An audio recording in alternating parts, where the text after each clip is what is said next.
హైదరాబాద్ గుర్తొచ్చేది చార్మినార్, దాని పక్కన ఉన్న మక్కా మసీద్.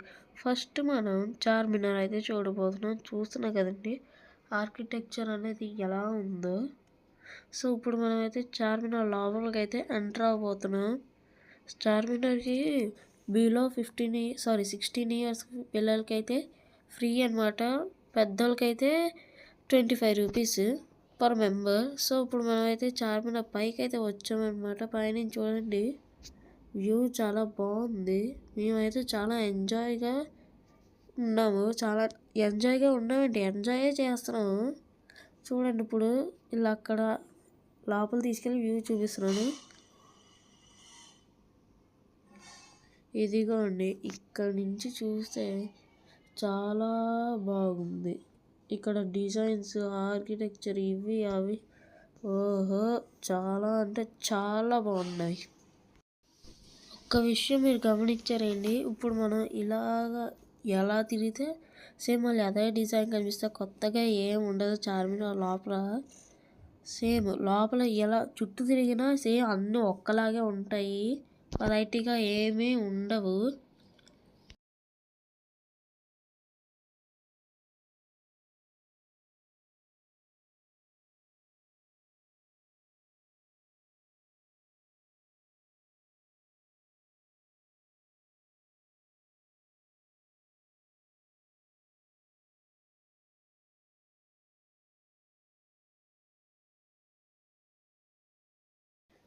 ఇంతేనండి ఈ చార్మినార్ చూడడం. ఇంక ఇప్పుడు మనం దాని దగ్గర ఉన్న మక్కా మసీద్కి అయితే వెళ్ళబోతున్నాం. సో ఇప్పుడు మనం అయితే దిగిపోతున్నాం. మెట్లు రౌండ్గా అయితే కట్టారన్నమాట. నాకు మాత్రం చాలా ఎగ్జైట్గా ఉంది. అంటే ఎగ్జైట్ అని అంటే కాదు కానీ ఎగ్జైట్మెంట్గా దిగుతున్నాము. జస్ట్ మిస్ అయితే ఇంకా అంతే సంఘటనలు మనకి. అమ్మయ్య బయటకు అయితే వచ్చాము. కాలు బాగా మండిపోయి తిరిగేసరికి ఇలా వాచ్మెన్ అయితే పిలుస్తున్నారన్నమాట. కూర్చుని ఏవో కోపం వచ్చినట్టుంది. ఇప్పుడు కింద నుంచి అయితే మనం చూపించిపోతున్నాం. చూడండి ఎలా ఉందో.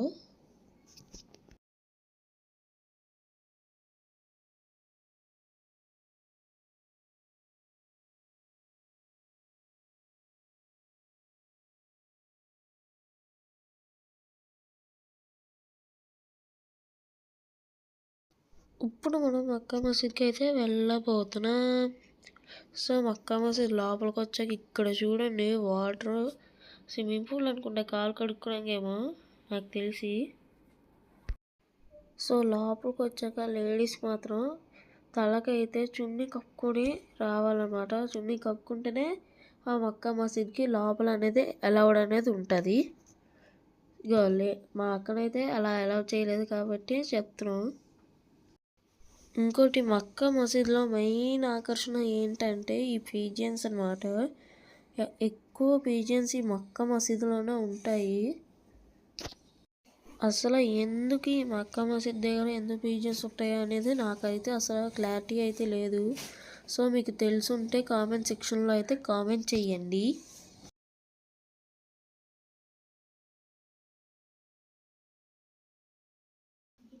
సో ఇంతే గైస్ ఈరోజు ఈ వీడియో నచ్చినట్టయితే లైక్ చేయండి, షేర్ చేయండి, సబ్స్క్రైబ్ చేయండి. ఇంకా పక్కనున్న బెల్ ఐకాన్ మాత్రం ఆన్లో పెట్టుకోవడం మాత్రం మర్చిపోకండి please. And thank you so much.